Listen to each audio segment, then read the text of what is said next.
The Iron Claw is a film that definitely surprised me by the time that it finished and the credits started rolling. It was a really powerful film about the rise of the Von Erichs in the sport of wrestling, but also the downfall of many of them as well. It touched on themes of family, relationships, living vicariously through others, the desire for success, and the price that occurs whilst chasing it, with it concluding in a way that showed that moving on and living for yourself can often be the best thing. Let's jump into this film, break down the ending, reveal why the final scene is so important, and I'll also share what I thought of it. So let's get into it. Here is the Iron Claw ending explained and review. This video is going to contain spoilers, so if you've not seen it and you don't want to be spoiled, then maybe this video is not for you.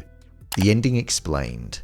Well, the final thing that we heard in the film was the song Live That Way Forever, which was being played over a visual of Kevin Von Erich with his children playing football with them, just like he did with his brothers and his father earlier on in the film. This song was also performed by Mike when he snuck out during the evening to play a gig at the university in the first half of the film. I took a couple of different things away from this, and they each take on different emotions with the meaning. One of happiness and being in the moment, and the other of holding on and not quite letting go. For example, the more positive view is the very idea of living the way that you want to forever, and being in the moment that you're most happiest. So with Kevin being with his family and enjoying their time together playing football, having moved on from the life of wrestling, he was now happy. Plus, you could also say that that's the case with the memory of when he was playing with his brothers and them all just being around, wanting to have them all together and missing them. So it's a more reminiscing feeling. The other was more focused on Fritz and the idea that he was always living through his kids and wanting them to be world champion and bring home the belt because it was the very thing that he wanted when he was a professional wrestler, but he never achieved.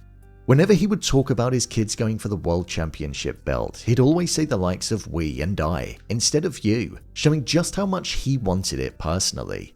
Right at the end of the film, after 3 of his children had died, which could be put down to the pressure that they felt from their father and the desire to be the person that he wanted them to be, whilst also being involved in the sport and feeling the intensity of it because of the company, Fritz still wanted to hold on to the company that he set up and gave to Kevin, showing that he was never prepared to let it go, even though it was loosely connected to the death of his children.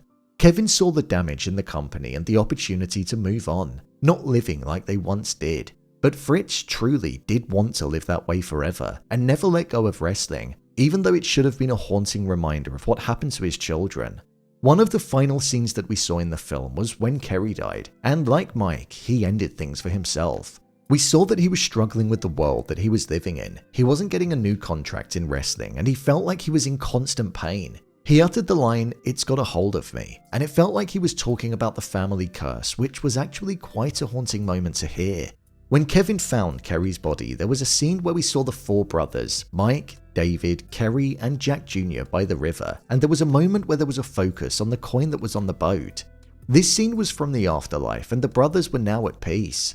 I feel we saw this close-up of the coin because it was highlighting how different things could have been if when Kerry won the coin toss to go for the World Championship title. If he didn't, and Kevin ended up winning the toss, Kerry's life would have been completely different, showing that it did quite literally come down to the flip of a coin.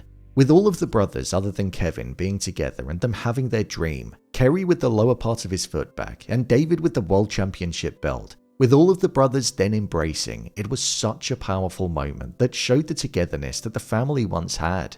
Within the final scene, we saw that Kevin was sitting on the grass looking at his children just being together, being brothers, and it was something that reminded him of when he was younger and he had all of his brothers around him. Their tight bond was something which was constantly present during the first half of the film, and what made this moment hit even harder with them all being gone was the fact that when Pam asked him at the start of the film what he wanted in life, one of the things that he said was that he wanted to be with his brothers, but only a few years later they were all gone and he didn't have any left. During this scene he started crying, something that we never saw him do in the film. Even at his brother David's funeral, we saw that Fritz told all of his sons that a man shouldn't cry and that he didn't want to see a single tear. So within this moment, the tears that he wept was something which landed with real impact, because knowing why he was crying and it being the first time that he did, it showed the deep sense of emptiness that he had within his life. The Von Erich's curse was something which Kevin firmly believed in, so much so that we saw points where he didn't want Pam or his children to catch it, as he believed that it was almost something that was contagious due to the amount of trouble that was being inflicted upon the family. So he ended up moving out of their home. Jack Jr. died, the Olympics was taken away from Kerry, football was taken away from Fritz, David died, Kerry had a motorcycle accident, Mike died, and then Kerry died. All the time that these things were going on, it was made out like Fritz didn't care for the curse or believe in it, but his children did. It was only when Kevin fought Ric Flair that he looked at his hands and realized that what he thought that he wanted was something that he actually didn't, and that it was letting his father down that he was worried about. So from that moment on, he stopped believing in the curse, moved back in with Pam and spent more time with the kids.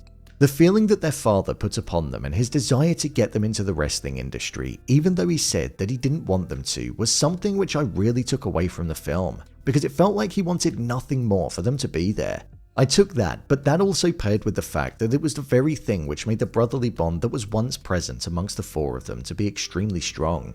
I thought the ending of this film was just beautiful, and even though there was so much upset and devastation, there was an inspiring ending and the understanding that Kevin was going to be able to move on in the right way now, with his family, doing what he wanted.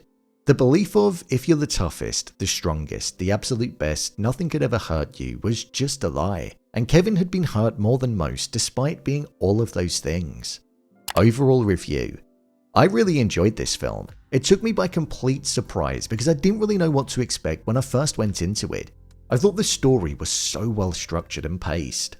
We really got to learn how close the family were in the first half of the film, and for the brotherly core of the family to take the center stage. Then in the second half of the film, when they started to die one by one, it made it really hard-hitting and emotional. Seeing them being driven to the point of death through the intensity of the industry, injuries, and a sense of not feeling good enough made the emotions run high. With the contrast of this image being this one right at the end and feeling that weight of loneliness, it was something which translated across the screen so well. In terms of performances, I thought every single one of them was just outstanding. I don't know how none of them were nominated for an Oscar, because Zac Efron was great, Jeremy Allen White was great, and Holt McCallany was too. This is hands down the best performance I've ever seen Zac Efron give, and I'm actually excited to see what he goes on to do next, because I think this showcased the chops that he's actually got. I believed what I was seeing, and even though it was a true story, Efron added to that convincingness. The grain in the way that the film was shot that was as much of the environment as the actual setting was something which allowed the time period that the film was set in to be at the heart of the visuals. It felt like it was the late 70s and 80s, and the use of black and white right at the start was a nice way of showing that it was in a time period even earlier than that. I feel like I went on a real journey with this film, one through time, a family's life, holding on to something that was never achieved, yearning for success and the price that chasing that success comes at. If you've not watched it, then I'd really recommend giving it a watch, because I don't think you'll regret it.